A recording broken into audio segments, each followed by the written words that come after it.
जय जिजाऊ, जय शिवराय. मत माझं, प्रतिक्रिया तुमची, यामध्ये आपलं सहर्ष स्वागत.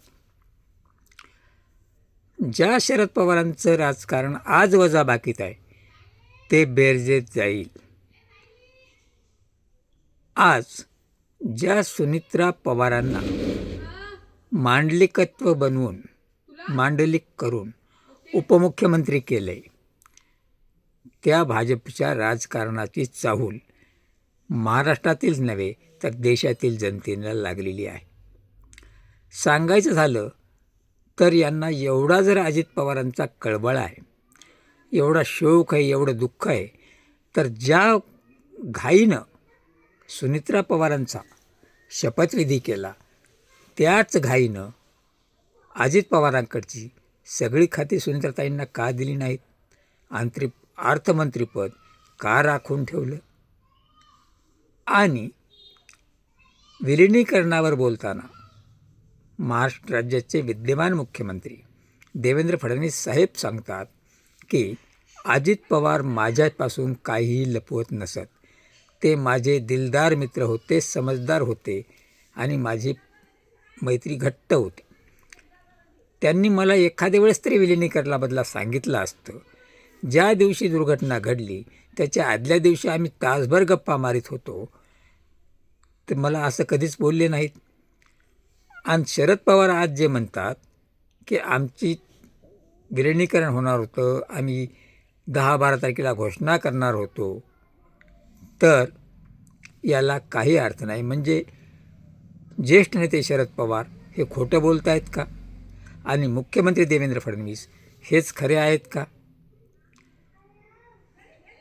आणि ज्या अजित पवारांचे जिवलग, जे की शरद पवारांनाही मानतात आणि अजित पवारांनाही, जे विद्या प्रतिष्ठानचे किरण गुजर यांनी शपथेवर सांगितलं आहे, त्यांच्यासोबत पार्थ होता, पार्थच्या समोर सांगितलं आहे की विलिनीकरण होणार होतं, 12 डिसेंबरला पवारसाहेबांच्या वाढदिवसाच्या दिवशीच होणार होतं, पण काही तांत्रिक अडचणी येऊ नये म्हणून पुढे ढकललं.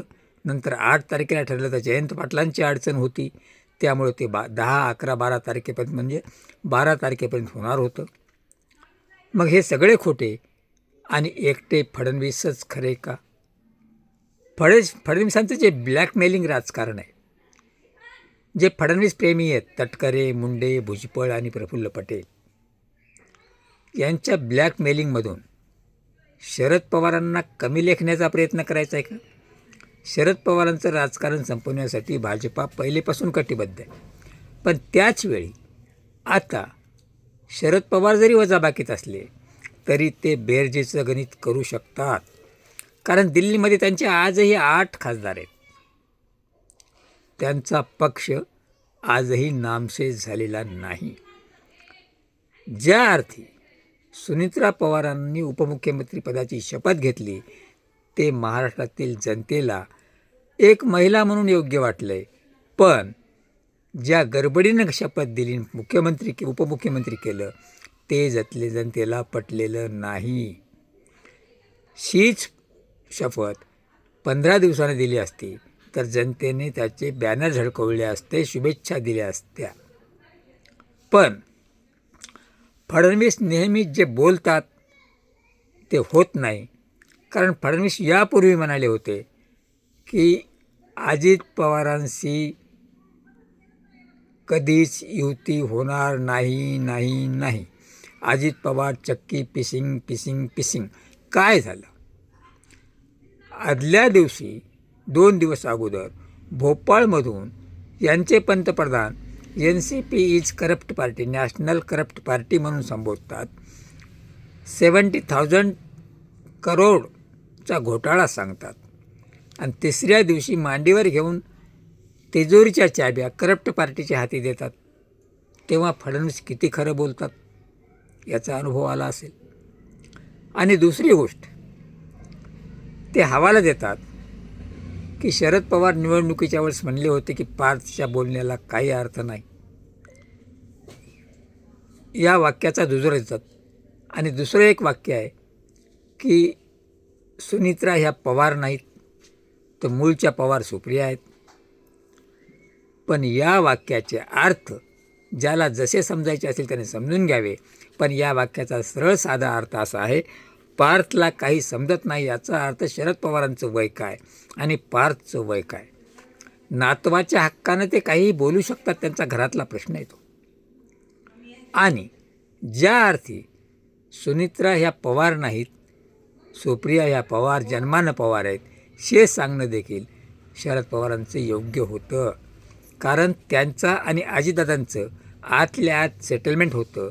त्यांना घरातच आपला खासदार बनवायचा होता आणि यांच्या डोळ्यात धूळफेक करायची होती.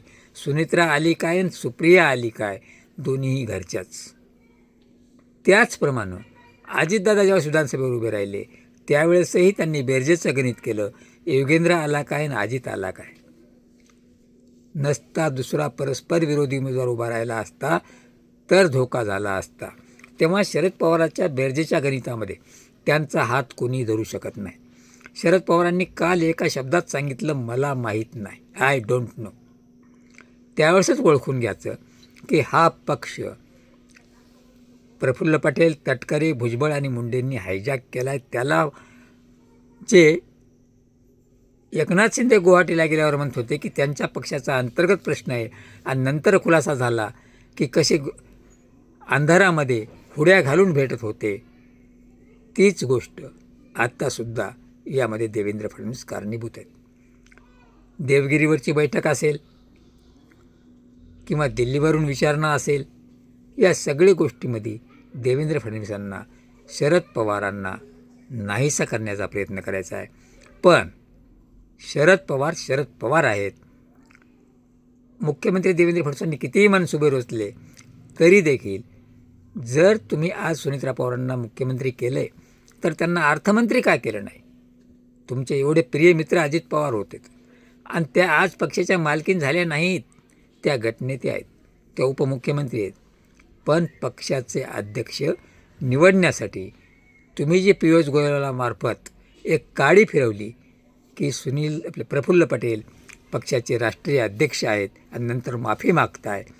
पण 90% आमदारांना प्रफुल्ल पटेलाचं राष्ट्रीय अध्यक्ष होणं मंजूर नाही. ज्या अर्थी हे आमदार अजितदादाचे नेतृत्व स्वीकारून गेले होते ते शरद पवारांना विरोध करून नाही तर अजित पवाराकडून काही कामं येतात. अजित पवार उमदं नेतृत्व आहे आणि उद्याचं नेतृत्व अजित पवार आहे या उद्देशाने गेलेले आमदार होते. हे आमदार कधीही स्वग्रही परतू शकतात हे मुख्यमंत्र्यांनी आणि सुनील तटकरे, भुजबळ, मुंडेंनी विसरू नये. हे सुद्धा एक गणित बेरजेचं गणित आहे. जयंत पाटलासारखे, अमोल कोल्हेसारखे, सुप्रिया सुळेसारखे, शशिकांत शिंदेसारखे जे निष्ठावान आहेत ते या पक्षाला पुन्हा उभारी दिल्याशिवाय राहणार नाहीत. तेव्हा या संभ्रमात कुणीही राहू नये की शरद पवार संपलेत. शरद पवार संपणारातले नाहीत, संपवणारातले आहेत. हे पुन्हा एकदा यातून अधोरेखित होते. तुम्हाला काय वाटतं?